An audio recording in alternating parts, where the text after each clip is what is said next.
Hey, and welcome to IPT2. This week, as we're almost at our new course, that starts next week on the 6th at 6 pm, just in case you wanted to get involved. I wanted to speak about personal training and how there's a lot of catastrophe surrounding it just now, a lot of disaster speak around the personal training side of the fitness industry. And for me, when I look at it, I think it's a load of crap, to be perfectly honest. When we look at personal training, it can be seen as a luxury item for some, but for a lot of people, it's a necessary item. They need it to be able to lose the weight for the event that's coming up. They need it for the accountability, for helping their health. They need it for a whole load of reasons. And for that, good personal trainers will continue to earn money. Even some of the bad personal trainers will continue to earn money.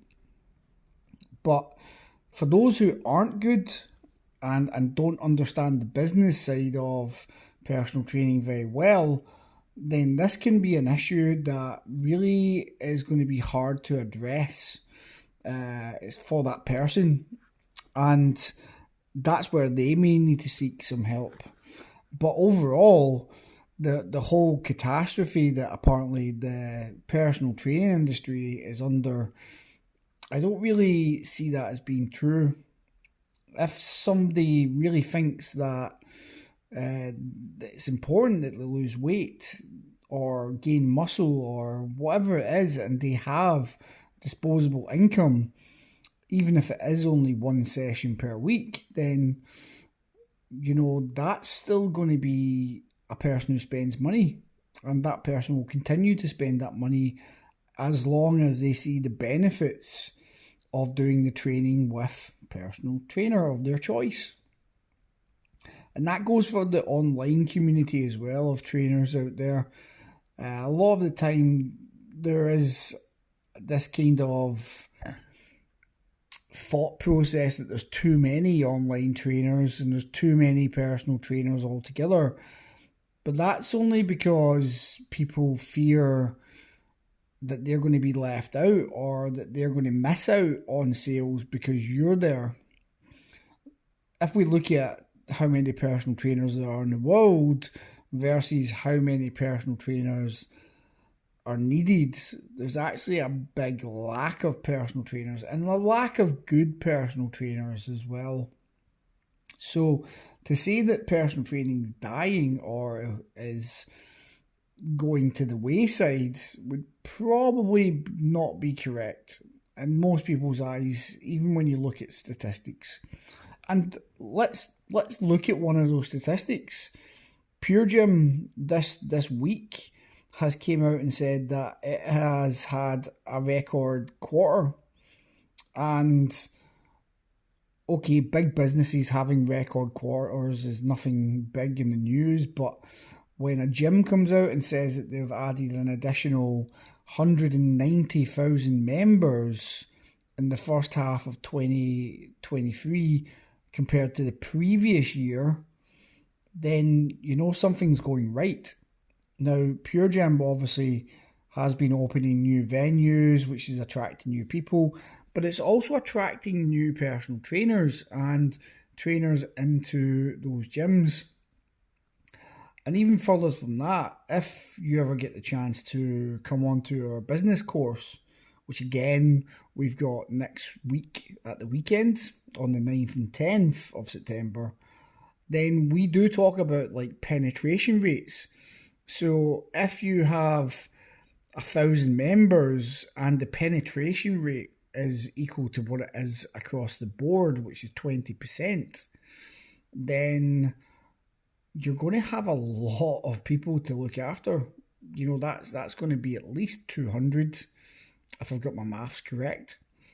But most gyms don't just have 1,000 members. Well, most Pure Gyms don't. They have 5,000 members. maybe less, maybe more. Depends on the area you're in. But that could be up to 1,000 people potentially looking for personal training. And again, when we dig into numbers, there is a case that people are seeking out personal trainers more often now. So this whole idea of the personal trainer not being employed anymore, or they're just going to fall to the wayside, again, a load of crap in my eyes. But I don't like to look at things from one side. So maybe as a personal trainer, I've got rose-coloured glasses on myself. Maybe I want to think the industry is going well, but we have to face facts that we are in a cost of living crisis and that some people will not be able to afford personal training. But what does that mean? Well, as I said before, it's going to come down to how good you are at doing your job. And I don't just mean about the training of clients, and although that is part of the process, it's all going to be down to how you present yourself at all times, how you can interact with people, can you even market yourself in a gym environment?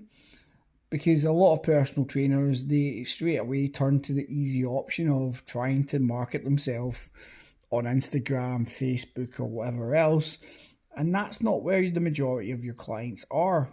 So, you need to be able to market yourself in a gym.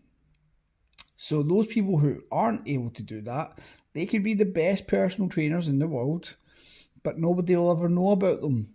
And that was something I was taught almost 10 years ago, more than 10 years ago, when I started my personal training business. So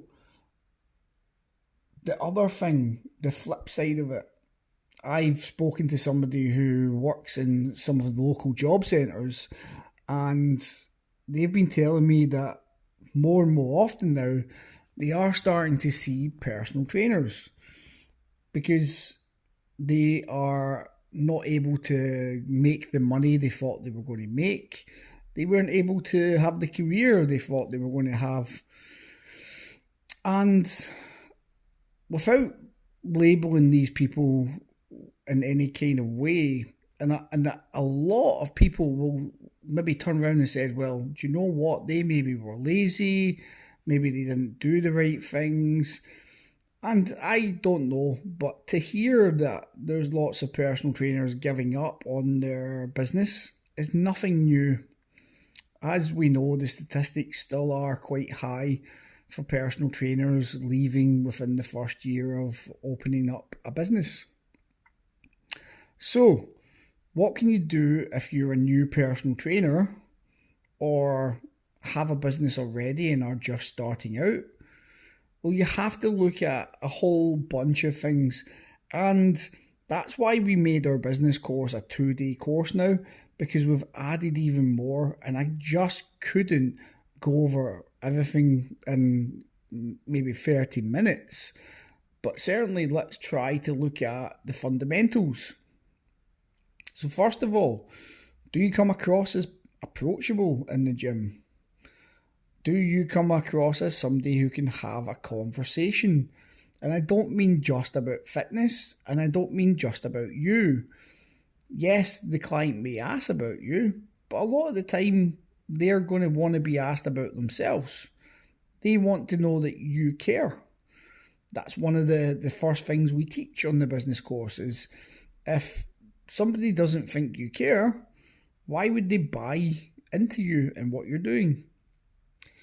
Also, can you capture an audience? Can you stand up and talk in front of people? And that's a little bit different from trying to actually teach a class, because talking in front of a group of people is what you're going to have to do at the end of the class to try capture more people. Again, classes are fantastic for getting clients. What else should we really be thinking of? Again, I covered this in the webinar we did not too long ago, but we went over SMART goals. And that's something that you get taught in your course. And SMART goals are fantastic, but they're often taken in the wrong manner. They often feel very forced and force you to make decisions about clients, for instance, when you're learning the personal training course that you might not be used to or want to use. But SMART goals are very important when we think about our own business. And I always like to tell the story of when I came back from Dubai. And I've came from a job where, well, a city, first of all, where I spent most of my money enjoying myself, as you do as a young personal trainer out in a different country. Whenever I had free time, which wasn't very often, I would make the most of it. So living in Dubai, I spent my money and I had to live, so I had to buy groceries and I had to make sure that I had money for everything that I had to pay for. So there was no real savings coming back home to the UK. And when I started, I gave myself some SMART goals. So I went out to Dubai to learn the skills to become a manager in the fitness industry, because there wasn't many jobs back home that would give you that experience. So then coming back to the UK, I set up a 5-year plan, a 10-year plan, a 1-year plan, and a 2-year plan. And the 2-year plan had me getting my first manager job. The 5-year plan was gaining my first general manager job. And the 10-year plan had me moving on to something bigger and better, which is now, of course, this centre that we've started in IPT. But that first year, that was the important one. So you work on your goal with SMART goals and we work backwards. And it has to be measurable. So I had to have something tangible to aim for. If you go into a gym and you just go in looking to get as many clients as you can, that's not going to work. You need to have accountability, even if it's just to yourself or maybe a family member who's interested in you. But you need to have something that you can measure it by. You need to have something that's specific, attainable. Trying to get 10 clients in 1 week is probably not going to happen unless it's a brand new gym and you have the ability to really get everybody started very quickly. It's not going to happen that way. So we have to be reasonable, realistic with our targets, and we have to put time constraints on it. So to cover all those aspects of SMART goals, I gave myself the target of 5 clients per month. And overall, I think I ended up with nearly 30 odd clients, and that was on all different packages, from 1 session a week to half-an-hour sessions, and all the way up to people taking 3 sessions a week. When I got to my target, I just reset and set new targets, but I wouldn't have achieved my targets if I didn't set them. And I only worked the first 3 months of that year in a gym, and then I achieved the first target, the first goal, which was to become a manager. But I had been using SMART goals for a long time before that to make sure that, one, I knew where I was going. Every day I had direction. I stepped into the gym and I knew I had to speak to people. I knew I couldn't sit in the staff room. I knew that my classes had to be the best. I knew I had to connect with people, and I knew I had to do that on a daily basis. I knew what times I had to be in the gym. I knew what times I could spend on myself and on the business and working in the business and on it, which is 2 separate things that you need to be doing to actually be a success. And because I implemented all these, I became busy. I got to the point where I was a busy personal trainer, and I got noticed because I was becoming very busy very quickly. And then what happened? I got that manager's role. But I didn't stop personal training then. I continued to personal train and set new goals, and use the same systems to set goals for my clients, understanding where they wanted to go to and then setting that path for them. Because when you don't have a direction to go in, it's very simple, you become directionless. So for those PTs who are directionless just now and heading into the gym without any structure, without knowing what they're doing on a daily basis, this is the biggest thing that's going to make you fail. Even if you turn up to the gym, you've got a better chance of success just by being there, because there will be the odd one that will come and ask you for personal training. But you have to build that reputation. So even although I was known in the gym that I worked at, there's still a hell of a lot of people that I didn't know, and I didn't know well. I was just a face that people knew, and then became a face that, there's that personal trainer. So to get my face out there, I did all the right things. I set the targets. I met the times that I had to be there. I did all the right things. And lo and behold, I was a success. And it's not because I'm special. It's not because I'm any better than anybody else. Certainly not by skill. Certainly not by personality. Certainly not by anything other than I did the correct things. And I worked hard. I worked very hard. But after those 3 months were up, I was in a position where I could take the manager's role, or I could continue doing personal training. There was no real choice in the matter of where my success lay. I could be a success in both of those areas. And I think because I'd come into the gym and I'd made a success in myself, I kind of showcased the way forward for some of the newer PTs, but I also showcased the way forward for myself and how I could help people in future. Because all the experience and all the things I've learned over the years building businesses in different gyms, there's always been something different in each gym. There's always been something to pick up from the other members of the team. I wasn't a success because of just me. My first client I got in that gym was because somebody else was leaving and recommended me. And that's great when you can work as a team. So can you maybe get some help and advice from your teammates? Can you look at what's going on in the gym and see where you can be supportive?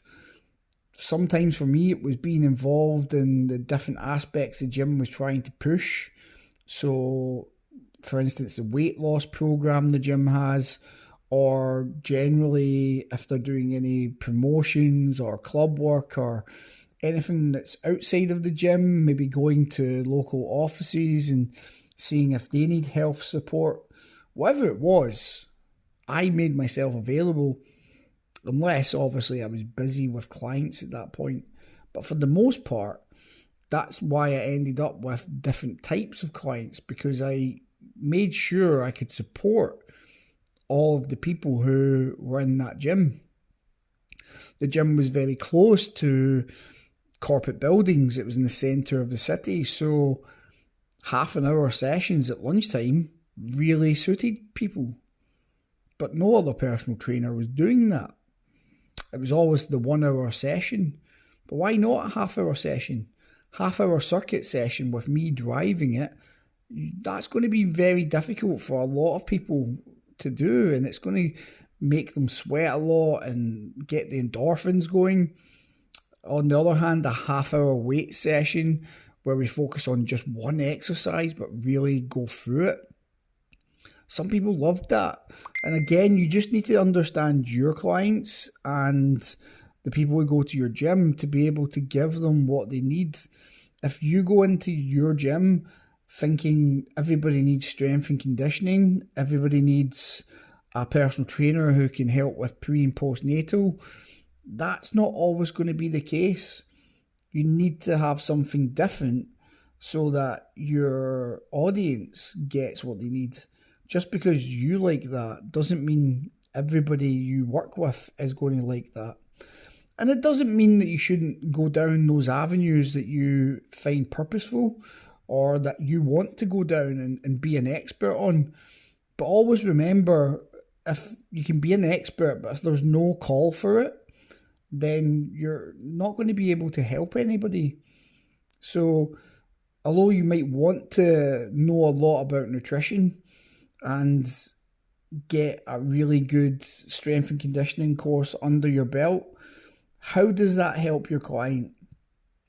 How are you going to explain to your client that you've now got this qualification that can help them more? Because they need to know that. And that's the only way that if you're a personal trainer who's struggling, the only way you're going to get more clients is by offering more of what the clients want.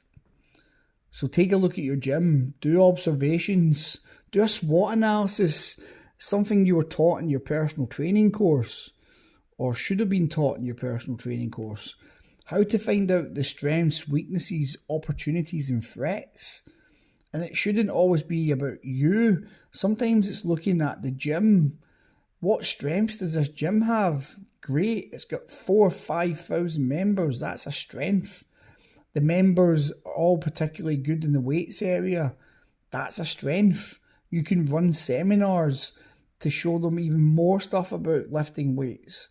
You can do a seminar that helps them maybe with things that they're weak on. What opportunities are there in your gym? What is not being done? Is there a ladies lifting club? Is there a men's lifting club?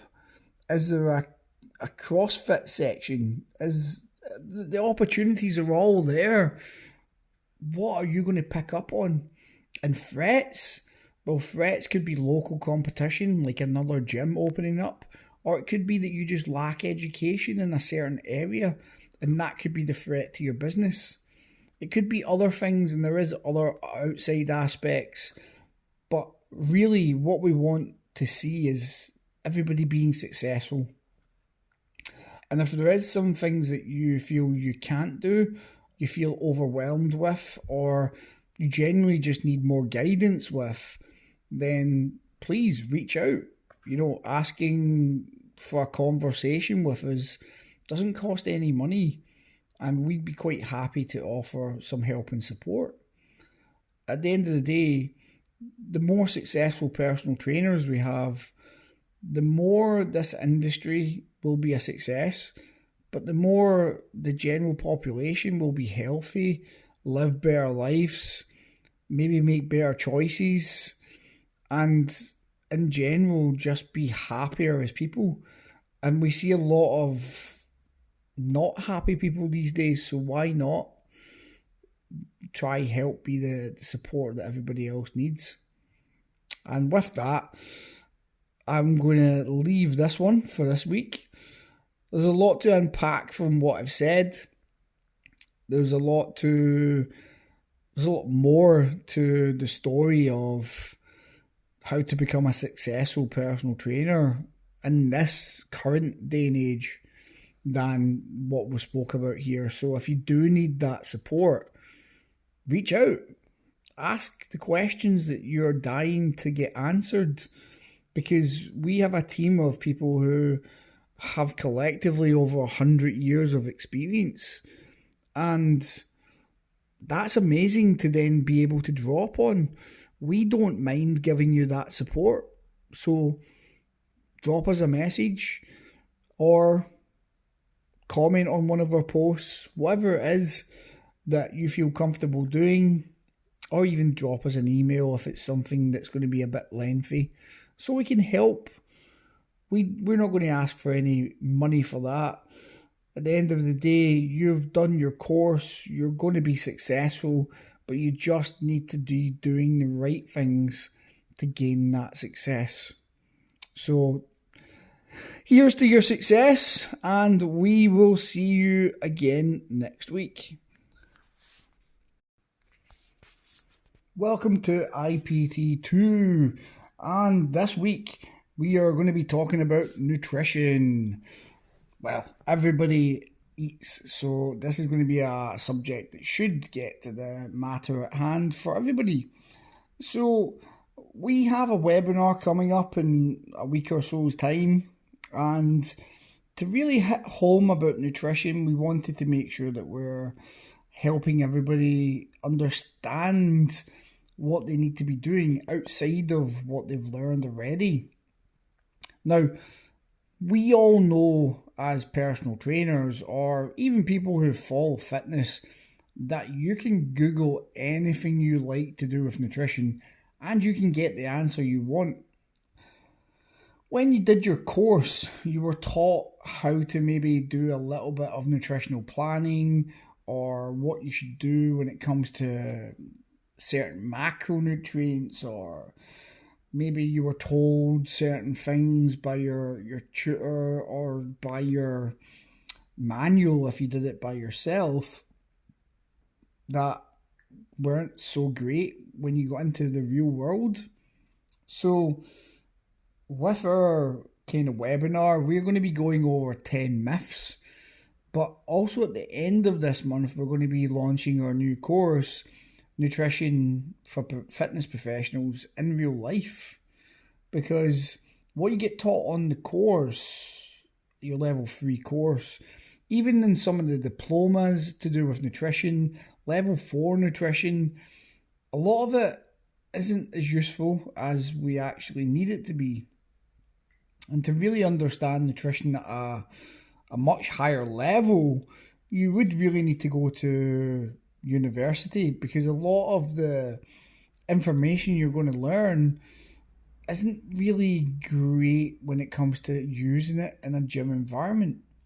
So what's going to be the things that actually are helpful? Well, first of all, do you understand what your client actually wants out of their nutrition? Now, when you do your personal training course, you shouldn't be giving out meal plans. And there is a lot of personal trainers out there who give out meal plans, and I'm looking at you in the bodybuilding industry. But that's okay, because anybody who's getting a nutrition plan from a bodybuilder has a very specific thing they're trying to achieve, which is weight loss to make them look as big as possible, or muscle gain to look as big as possible, or whatever the division or goals they are trying to look at in the bodybuilding aspect. So specifically, those diet plans are made up not because of any health conditions or anything the client may have, but instead to actually help them with an end goal of stepping on stage. And that's a very specific thing, and most people will only be able to really get a good grasp of that once they actually go through the transformation process. Once you hit peak week on a kind of bodybuilding nutrition plan, you're going to be very depleted, and that's when most bodybuilders are then looking at their prime stepping on stage. Although the muscles should still look as full as possible, the body will be very depleted of body fat and sometimes even water. But what does it mean for general population in the gym? So we shouldn't be giving out nutrition plans. And that's one of the big myths that's out there. Like, everybody should get a nutrition plan for trying to lose weight, for trying to gain muscle. First of all, not all clients will be comfortable taking a nutrition plan from you. Second of all, I can tell you from experience that nobody sticks to a nutrition plan. Maybe if you're in the bodybuilding community, you'll stick to your nutrition plan. But even then, some people do go off the rails. So don't give them a nutrition plan. Unless they specifically ask for guidance, then don't give them the nutrition plan. If they want your guidance and they will accept the kind of things you're going to ask them to do, then yes, that's when we should take a look at their nutrition, not give them a nutrition plan. So what do I mean by looking at their nutrition? Well, again, during your course, you should have learned about having to do food diaries or getting somebody to look at their food for a certain amount of time, be it on MyFitnessPal or on a piece of paper, a video diary, a picture diary, whatever it is that the person's comfortable doing so they can showcase their nutrition to you. And once you have that information, and obviously the more in-depth the information is, the better. But once you have that information, you can then start to formulate a plan for that person based on their goals and what they want to do. So you could maybe see if they are undereating, overeating certain types of food, undereating other types of food. What does the macros look like? And what changes could you make to that without impacting the person too much? And that's one of the secrets of being able to do good nutrition with clients. If you have to impact something too drastically, then you run the risk of the client not being able to actually achieve what you've set out to do. So, for instance, if the client is overeating and you straight away say, no, you have to drop 1,000 calories, that client's probably going to struggle. So instead, do it over a course of time. Drop it a little bit at a time. And that really helps somebody who maybe doesn't have the best relationship with food. So you're now actually working with the person rather than against them. And especially if you try to force feed a nutrition plan on them where it changes everything they do drastically, you're going to see that they don't want to do that and there will be pushback. And that's why most food plans don't actually work. Instead, try to educate your clients. Try to make sure that they're making the correct choices for themselves. Try to swap habits. So if the client themselves always drinks too much fizzy juice, don't just take away fizzy juice. Ask them to move on to diet juice. If they're drinking too much fruit juice, can they maybe replace it with a water-based drink? So even something like adding some fruit juice or fruit mix to it, so they're not drinking as much fruit juice, because again, that could be something that is adding the calories on for somebody. And again, like when we talk about nutrition, there's so many different aspects to what a person might want to actually achieve. Just like when we look at the physical aspects, so like somebody might want to shape up, tone up, add muscle, lose weight, gain weight. There's very much lots of different ways of achieving all those different things. So we need to make sure we work with the client to achieve those things, not just here's a plan, go eat this, keep doing your workout and you'll succeed. And if they did, they probably would succeed, but that's not how humans work. So we need to say, right, okay, that's what you eat just now, that's what your workouts look like. I would like things to look like this, and I would like you to try these suggestions. And without digging too deep into actual nutrition and explaining how the nutrition process should be for somebody, we should be not trying to overload them with information and work on one aspect at a time. And again, you should have been taught that on your course. And if you were taught that in your course, that's something that you need to try ingrain in your process. Because if you can, you'll start to see the results that you might be lacking when it comes to nutrition. Or on the flip side, and what we tend to see a lot of, is people succeeding and then relapsing.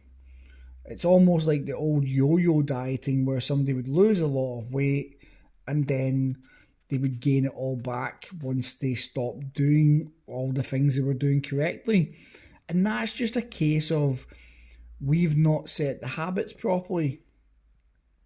Sometimes it might be that a life event has happened and it's caused that, but we want to make sure that we are changing the habits of our clients, because it's those habits, those things they consistently do that really add up, and really that's the cause of them being overweight or underweight or making the choices that they do around food types.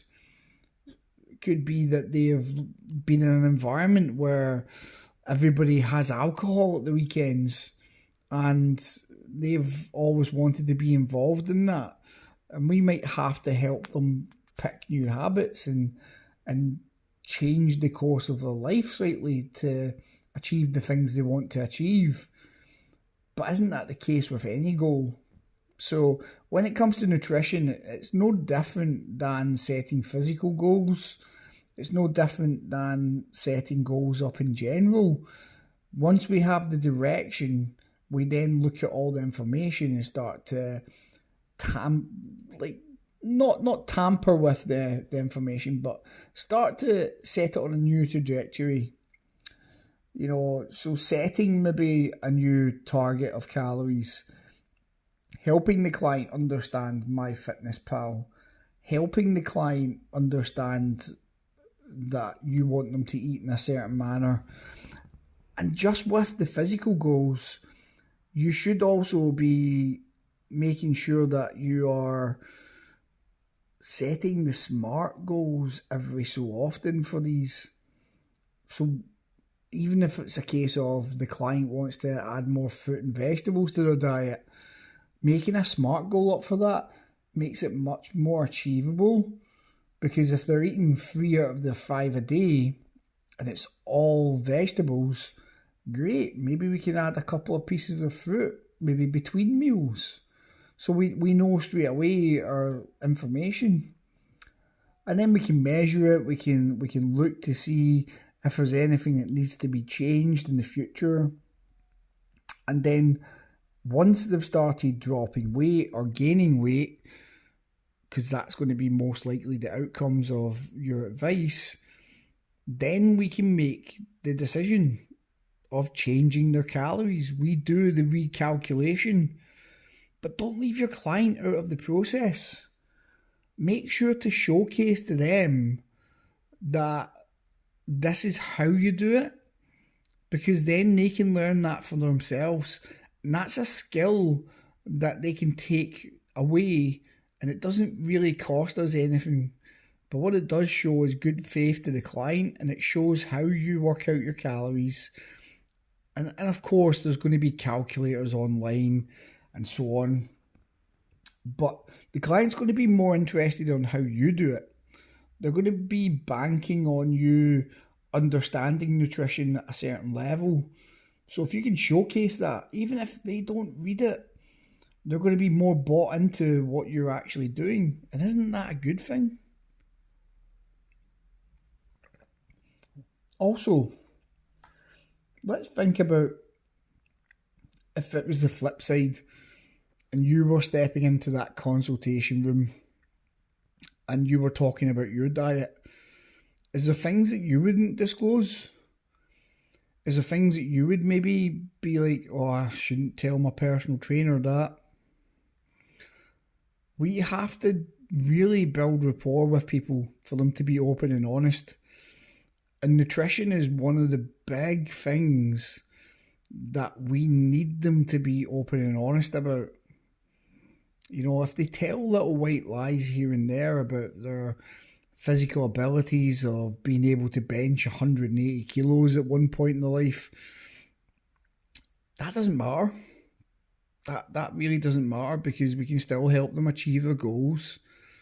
But if they lie to us, even little white lies about their nutrition, those little white lies can add up.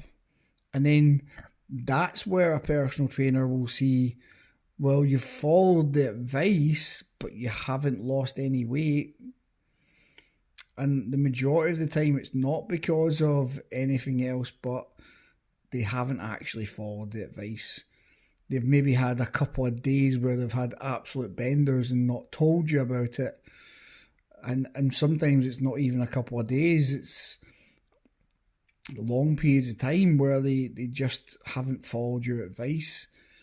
And if you don't have rapport with your client, if you haven't built that relationship, you're going to find it really, really hard to actually see success.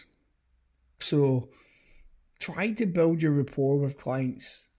And again, even when you're in sessions training a client, that's a completely different setting. They may be really impressed by the way that you train them, but when it comes to nutrition, you're not a nutritionist. You haven't got a degree. They may be a little bit skeptical. They may have dealt with another trainer who's told them to be on 1,000 calories a day to lose weight. They may have been indoctrinated by Weight Watchers or Herbalife or Juice Plus.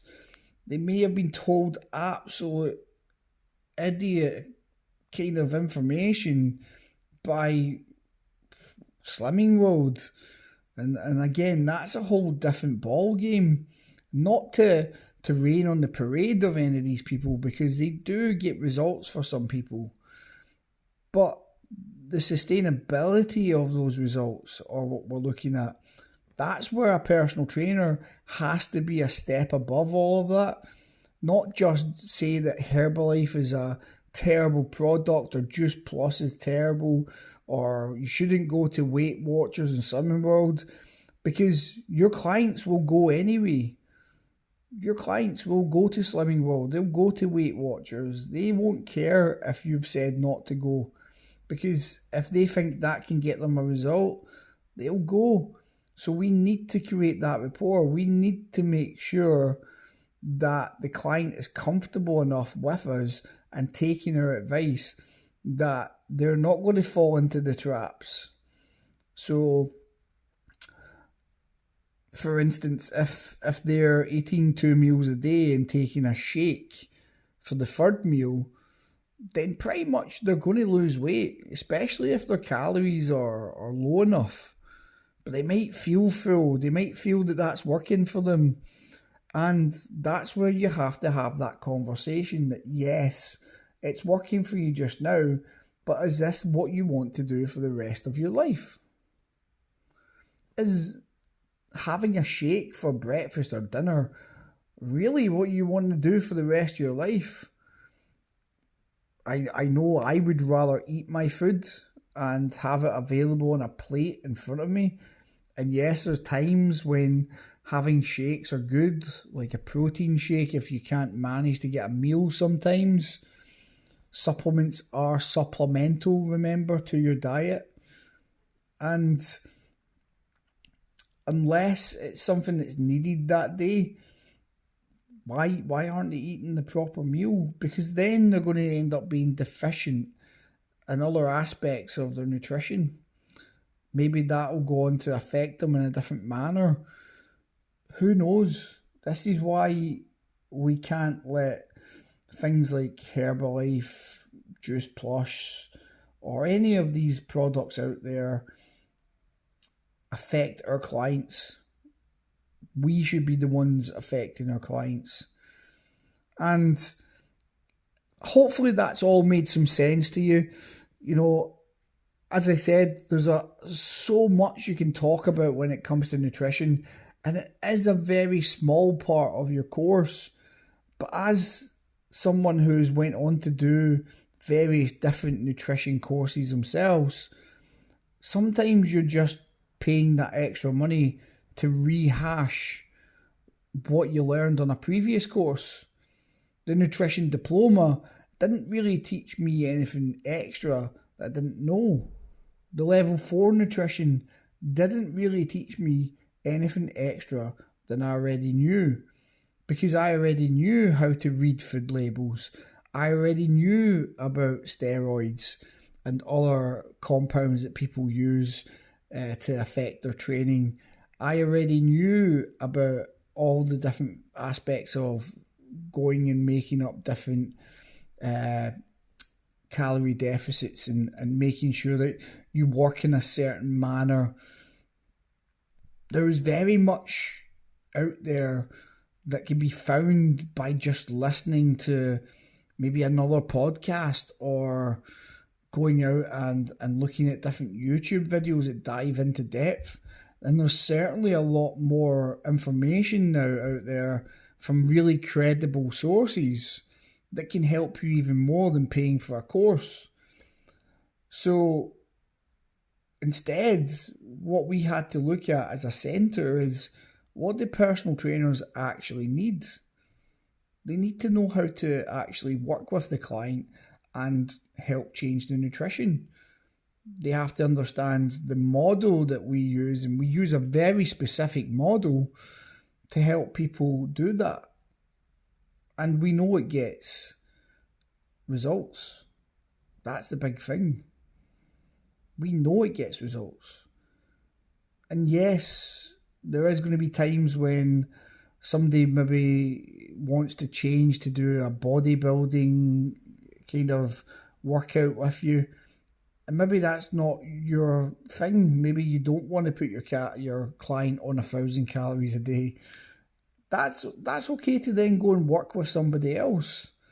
Maybe split the profits because you're doing the physical training and they're doing the nutritional work. Again, having a network really helps. And that's another thing that you should really think about. Do you have a dietitian in your network? Do you have somebody who can give you advice on nutrition, who really understands it? Because it's not about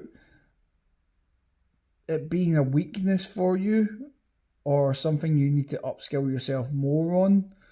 It's more about working with people to get the correct solution, because it could be that your client has something that somebody else has come across in the past, some sort of allergy or something that's stopping them losing weight.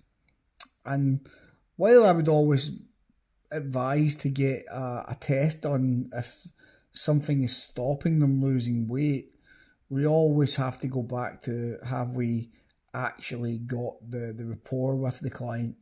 Same goes with muscle building. If the client isn't building muscle the way they should, do you understand how much muscle they should be gaining per week?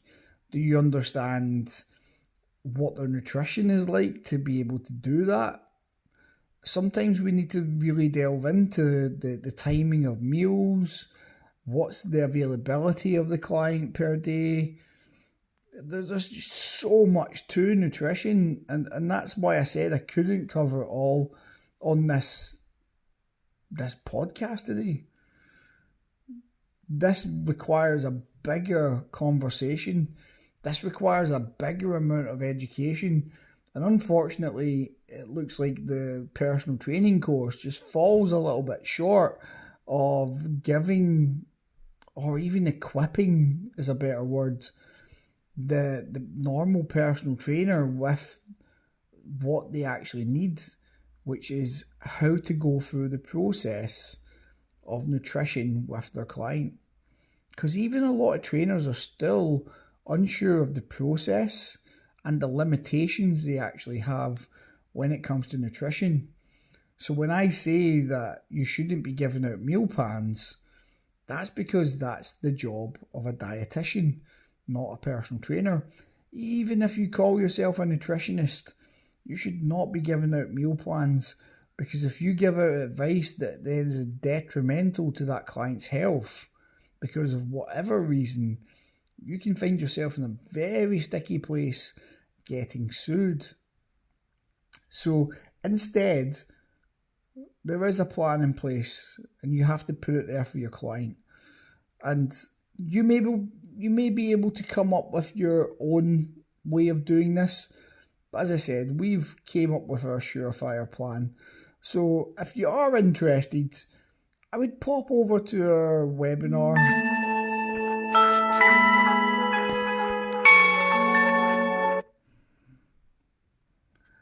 And I would make sure that you are able to get fully involved in the conversation, because although we're only going to be covering the 10 myths of nutrition, we also do have that course available, and we'll be doing a special price for that course because it is a first time. But we also want you to get some information for yourself as well. A lot of people out there are just out there to make money, and we would rather give away some information if it's going to help than ask you to pay for it. And sure, those people who really want to get that information about how we do our nutrition plans and how we work things out for the clients, that can be done on the course. But if you just want some general information that might be helpful to your clients, or to get in a conversation and ask about the things that you really want to know about nutrition, then we can do that. We can do that on the webinar. There'll be a Q&A as well as those 10 myths.